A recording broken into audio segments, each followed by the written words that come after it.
su tokiu Nausėdos požiūrį į nacionalinius interesus, mes kur link einam dabar?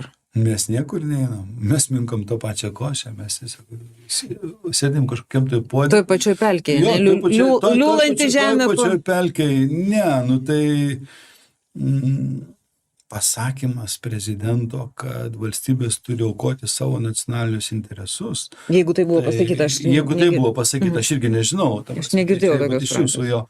Jeigu tai būtų, tai būtų mažiausiai švelniai tariant nesusipratimas, arba nesuvokimas, kas yra tie nacionaliniai interesai. Nacionaliniai interesai paprastai valstybės yra pakankamai globalūs, yra valstybės išlikimas, yra valstybės saugumas, yra valstybės ekonominis gyvybingumas, yra valstybės kultūra, tauta ir panašiai. Taip, kad šitų dalykų tu aukoti negali, tu gali aukoti kažkokius kitus dalykus, išvestinius, bet tikrai ne nacionalinius. Ir aš, nežinau, nepamenu istorijoje ne vieno precedento pavyzdžio, kad koks nors valstybės vadovas būtų sakęs, kad dėl kažkokios kitos trečiosios valstybės mes turime aukoti savo vieną ar kitą nacionalinį interesą.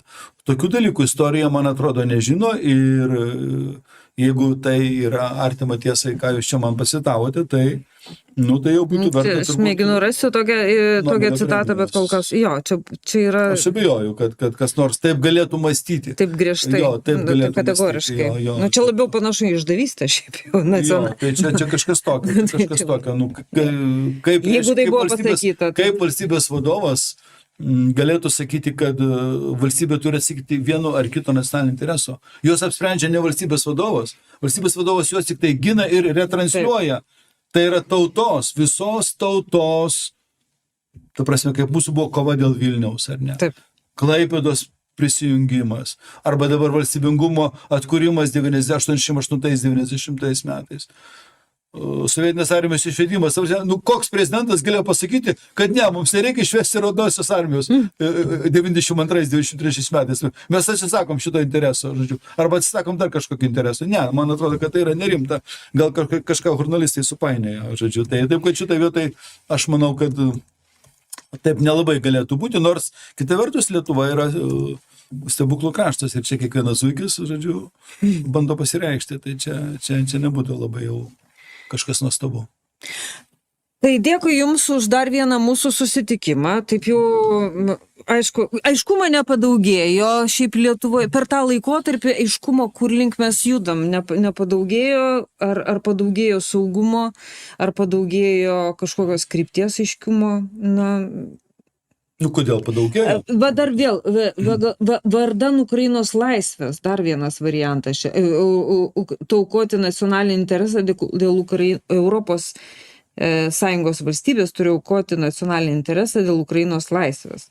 Čia dabar dar vienas variantas čia šitoje vietoje. Bet kuriuo atveju tai yra labai panašu, tai čia yra neadekvatu. Aš taip pasakysiu, kadangi nežinau, buvo pasakyta ar nebuvo pasakyta, bet jeigu kas nors, kur nors tokio pobūdžio ar panašaus pobūdžio pareiškimus deklaruoja, reiškia, jisai yra ir ne politikas, ir yra, neadekvatus veikėjas tarptautinių santykių sistemoje, nes valstybės vadovas, ypatingai vadovas, tikrai man tokios citatos neduoda. Nesvarbu, interpretacija.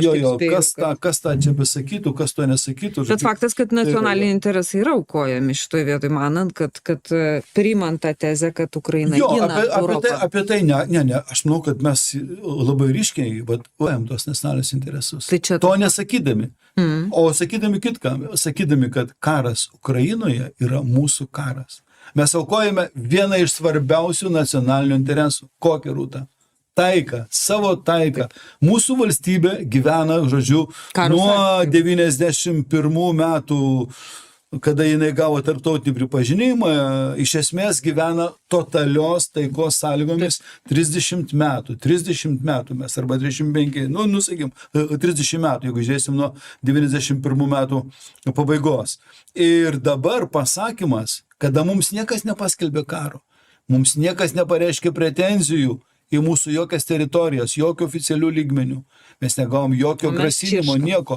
Ir mes patys išsišokam ir imame sakyti, kad dviejų kitų valstybių karas, tarpusavio karas, yra mūsų karas. Nacionalinis yra interesas. mūsų, va čia, taika yra mūsų rūta, nacionalinis interesas. Tai yra mūsų gyvybės, tautos ir valstybės išsilaikymo laidas. Ir jeigu mes įlendam neprašyti, iš esmės į trečių valstybių, kad ir kokie draugai bebūtų, nesvarbu, į trečių valstybių karą ir susitapatinam su viena iš kariaujančių šalių, iš esmės tai jau reiškia, kad mes išduodam savo taikos nacionalinį interesą. Tai yra blogai.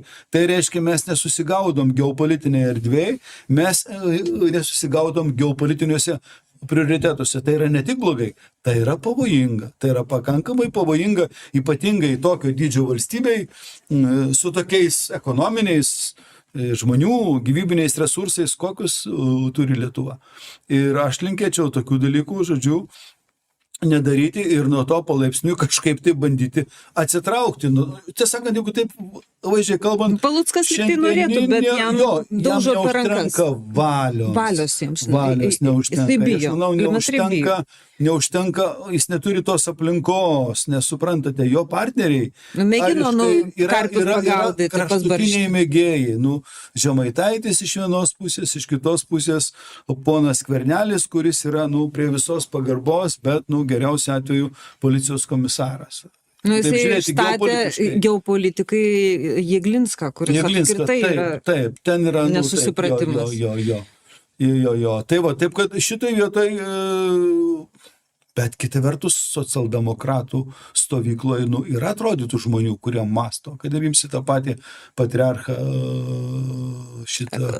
Andriukaitį Vytenį, žodžiu, arba imsi ten yra, man atrodo, ir kitų.